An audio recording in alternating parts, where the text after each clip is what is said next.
y lo resolvés en unos minutos. Me parece bien que le digas tu ansiedad al cubo, porque es efectivamente lo que es. No, bueno, quería charlar un poco sobre lo que podemos empezar a interpretar. Ya tuvimos 5 elecciones provinciales en la Argentina desde que empezó el año.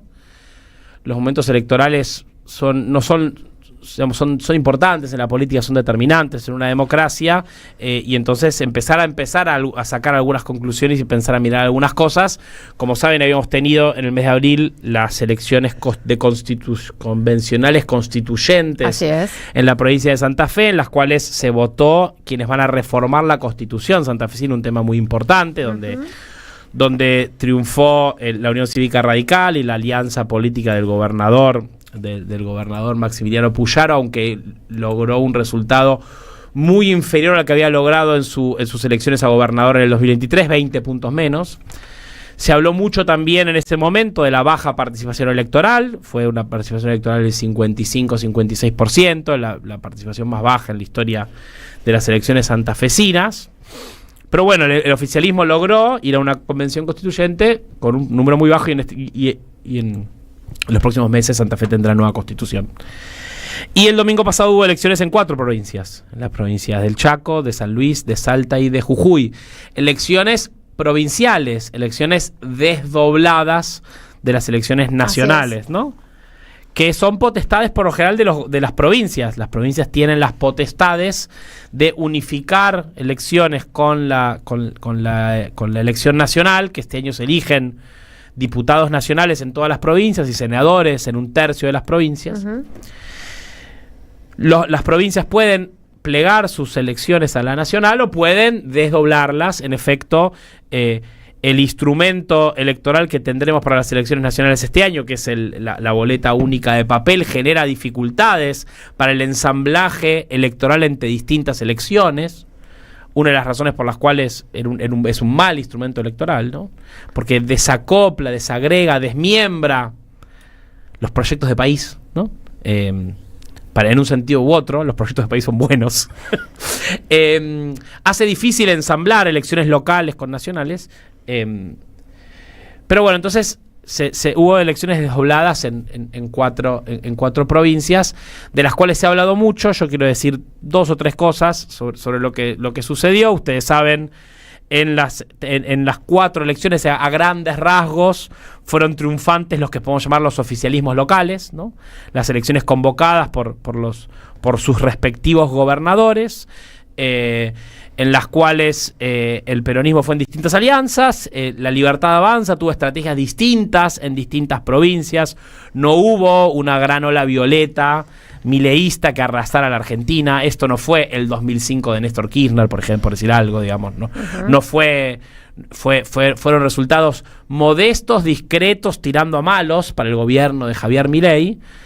Aunque uno podría poner en valor, si se quiere, la elección en el Chaco, donde ahí sí la alianza que integra Javier Milei fue victoriosa, aunque finalmente en la elección provincial que se disputaban, creo que eran 16 diputados provinciales, se llevó 8 el gobernador, 6 una alianza peronista y 2 la otra alianza peronista, quedaron divididos, digamos, entre el peronismo y el radicalismo. Pero a grandes rasgos, digamos, fueron resultados modestos para la Libertad Avanza, que sacó muchos menos votos de los que sacó Javier Milei en las elecciones del 2023 y muchísimo menos que en el balotaje. Sí, ¿no? También los gobernadores en relación a la última elección, ¿no? Fueron perdiendo, drenando caudal de votos. Sí. Y sin embargo, si uno tuviera que mirar, ¿no? Y para también empezar a mirar con las elecciones santafesinas, uno de los grandes protagonistas fue la baja participación electoral, ¿no? Es decir, en la provincia del Chaco, el 52% del electorado votó, en la de Jujuy el 65%, en la de Salta el 59%, en la de San Luis el 65%, todas por debajo de las marcas de participación electoral que habían tenido no ya en 2023, que también, sino en 2021. Que recordemos, 2021 fueron las elecciones que sucedieron después de la pandemia. Recordarán esas elecciones donde fuimos a votar con barbijo. Esas elecciones que fueron elecciones donde se esperaba una participación muy baja, y de hecho hubo una participación muy baja. Es importante poner, cuando pensamos en esa baja participación electoral, ¿no? La Argentina es un país con voto obligatorio. Sí. En general, la tasa de participación electoral de la vuelta de la democracia en adelante ha ido cayendo paulatinamente, aunque tuvo grandes momentos de participación. El ciclo 2011-2019 fue un ciclo de alta participación electoral, la época de la grieta, Andrea, podríamos decir de alguna manera, ¿no? De la confrontación entre dos proyectos políticos muy claros, ¿no? Entre el kirchnerismo y el antikirchnerismo. Esa época fue una época de altísima participación electoral, altísima participación política, con lo bueno y lo malo que tuvieron esos años también, ¿no? Pero en esas épocas fueron épocas de altísima participación electoral. Una caída muy importante de la participación electoral en la pandemia, en las PASO nacionales del 2021 votó el 67% de la población, el 71% en las generales, y en 2023 69% en las PASO presidenciales, 77% en las generales y un poquito menos en el balotaje. Decir que la gente no va a votar tiene algo que ver con la antipolítica, es una aproximación, pero también es impreciso. No es lo mismo la antipolítica que la desafección política, ¿no? Que lo que Cristina llamaría la insatisfacción democrática. No es lo mismo, para poner una imagen del 2001 en la Ciudad de Buenos Aires, muy famosa, ¿no? La persona que va a votar y pone en el sobre una feta de jamón, ¿no? Un recuerdo clásico de lo que fue esa elección de octubre de 2021, de octubre de 2001 en la Ciudad de Buenos Aires, cuando la provincia de Buenos Aires había sido el importante triunfo de Duhalde sobre Alfonsín, pero en la Ciudad de Buenos Aires, que hubo una victoria contundente del voto en blanco y del voto anulado. No es lo mismo ir a votar en blanco, anular tu voto, que no ir a votar, ¿no? No es lo mismo ir a la fila, ir al cuarto oscuro y con bronca meter algo en la urna, que no ir. La desafección política no sería lo mismo que la antipolítica. Por supuesto que se hizo mucho la interpretación de que la victoria de Milei en 2023 tuvo algo que ver con la antipolítica, ¿no? Esta idea de que Milei tenía un discurso en contra de los liderazgos políticos, de la política en su conjunto, la idea de la casta, le hemos hablado mucho. Eso logró movilizar gente, una bronca contra la política. Esto es otra cosa, la desafección, ¿no? Para que la gente, uno diría, ¿cuáles son los requisitos para que la gente vaya a votar? ¿No? El primero es información. La gente tiene que saber que hay elecciones. Algo que uno lo descubre incluso hoy en la Ciudad de Buenos Aires, volanteando. A mí me preguntaron esta semana, son las PASO, ¿no? Hay muy Por ejemplo. O sea, fuera de acá del ámbito de nuestro laburo, ¿no? Una persona que conozco me dijo, son las PASO, ¿no? Claro. No, ¿cómo no hay más PASO? O sea, bueno, fíjate dónde está. Pero bueno, ¿esto qué significa también? Que los intereses están por otro lado, bueno, que hay poca comunicación. Sin dudas. Por eso también, eso es algo que está pasando. La gente no sabe que elección, o no hay suficiente información pública. Exacto. Y de los grandes medios de comunicación y de las redes, de llamar a la población a votar, de informarla que hay elecciones. También los desdoblamientos electorales. Exacto, generaron esa confusión. El cambio del instrumento electoral, es decir, ya no hay más PASO este año, no hay PASO. Muchas elecciones que por lo general son concurrentes con las nacionales, o sea, suceden el mismo día, van a suceder en días distintos, ¿no? La Ciudad de Buenos Aires, creo que desde 2011 que no separa sus elecciones, o no, 2015 a jefe de gobierno separó, ¿no? Pero eran ejecutivas, digamos, ¿no? Claro. Yo no tengo recuerdo de elecciones legislativas desdobladas de hace muchos años. Entonces vos tenés esta situación donde falta información, cambian los instrumentos electorales, hay un calendario poco claro, confuso, distinto, ¿no? En ese contexto diría, bueno, por ahí que la gente no vaya a participar tiene algo que ver con la falta de información, y sin duda me parece que pasa algo de eso, ¿no? Después hay otro elemento que uno podría poner sobre la mesa que tiene que ver con el interés, ¿no? El interés, ¿qué es? La noción de que ir a votar cambia algo en mi vida, ¿no? Cristina decía, después de la marcha en contra de la marcha antifascista, creo que se le llamó, la de febrero de este año, después de las declaraciones de Milei en Davos, ¿no? En contra de las diversidades y las disidencias, esas movilizaciones masivas, y Cristina evocaba la movilización universitaria y decía una cosa que a mí me quedó resonando, que es: la gente defiende lo que siente que es útil. Es decir, hay vocación de participación en la gente cuando siente que lo que está en juego importa, ¿no?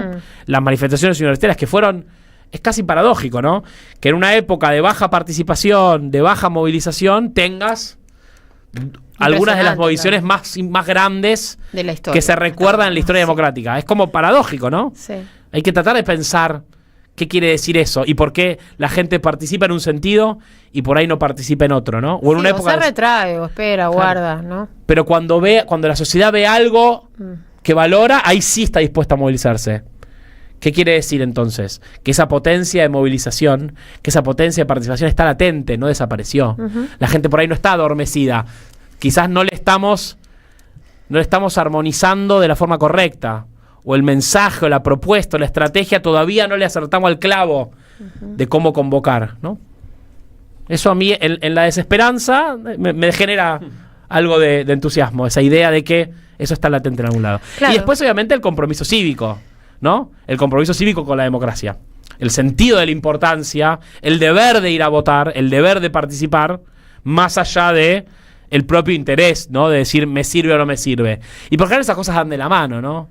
Las sociedades participan, lo hablamos muchas veces, la paradoja de Tocqueville, ¿no? Las sociedades participan más en cuanto más éxito tienen en la participación y participan menos en cuanto menos éxito hay en la participación. Por eso a veces sociedades más desiguales, la injusticia no necesariamente genera participación. A veces la justicia genera participación, que las cosas salgan bien y que la participación obtenga resultados es lo que hace que más gente quiera participar. Eso lo podemos ver en la época del kirchnerismo, donde, digamos, en los gobiernos de Néstor Cristina la gente cada vez participaba más y más. ¿Por qué?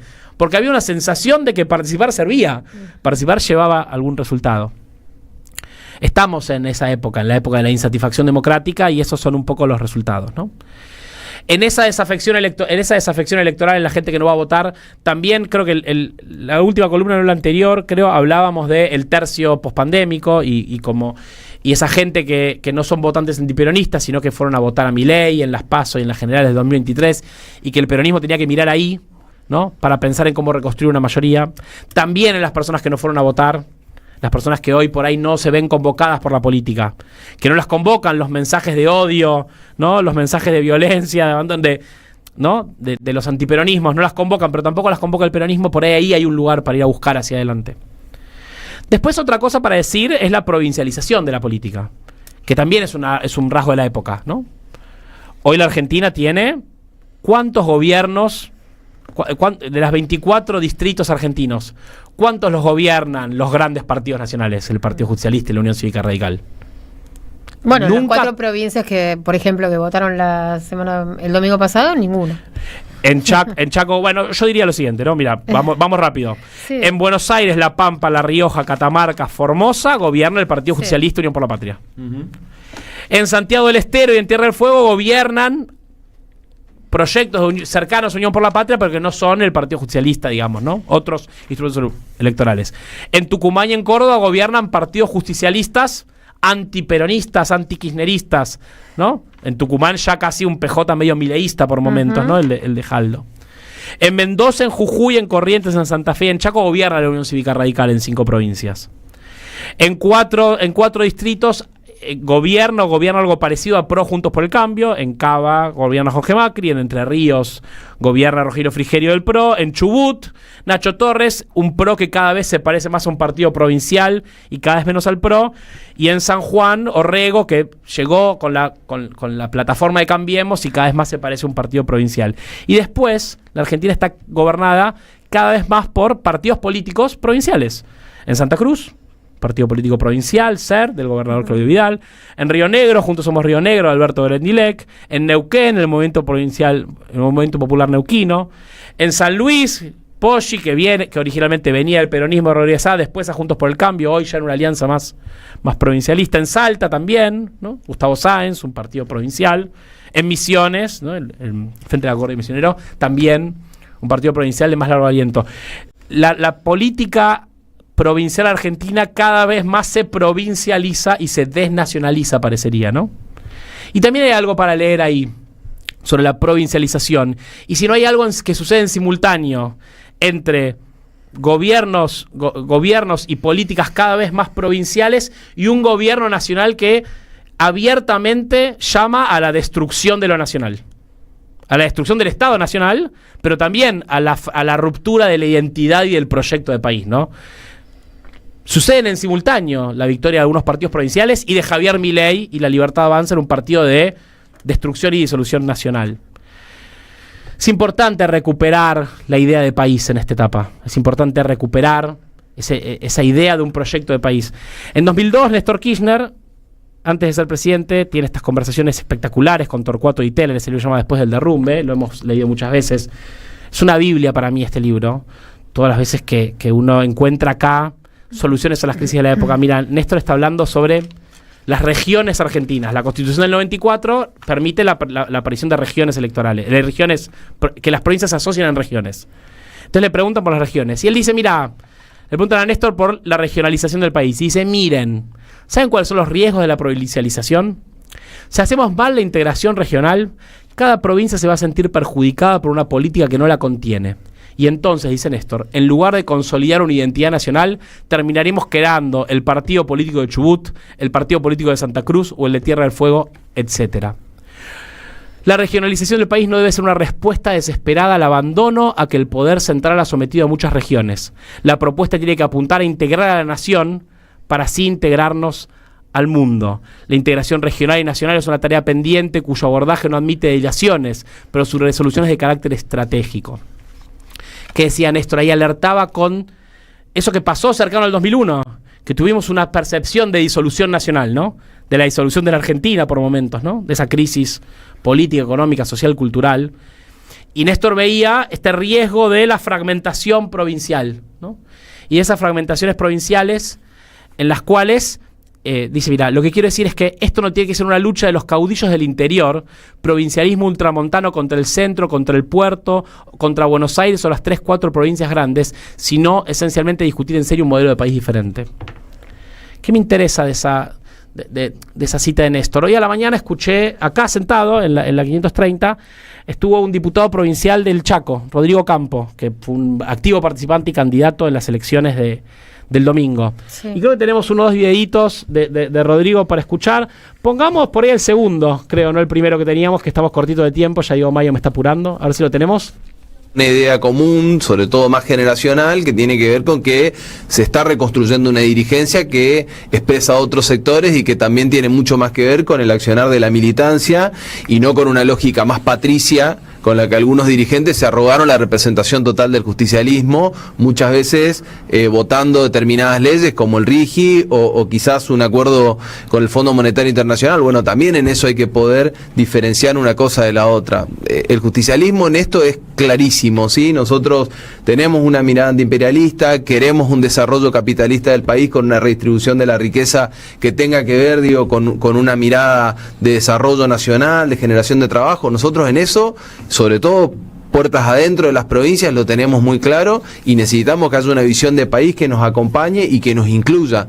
Todas las provincias estamos discutiendo algo bastante parecido y siendo el polo opuesto a lo que hoy está pasando en este momento con la presidencia de Milei. Bueno, primera definición, y me parece que en esto hay que ser claros, hay que construir una oposición férrea, sólida, coherente con lo que está pasando en la República Argentina. Esa oposición nos va a permitir ser alternativa en 2027, no tengo ninguna duda. Volver a ser competitivos es fundamental. La sociedad vota proyectos, sobre todo digo que sean originales, nosotros no tenemos que ser copia de ningún otro proyecto, y me parece que en ese sentido se han generado buenas condiciones, sobre todo digo en esto que mencionaba inicialmente en la provincia de Chaco, pero también se está generando en otras provincias.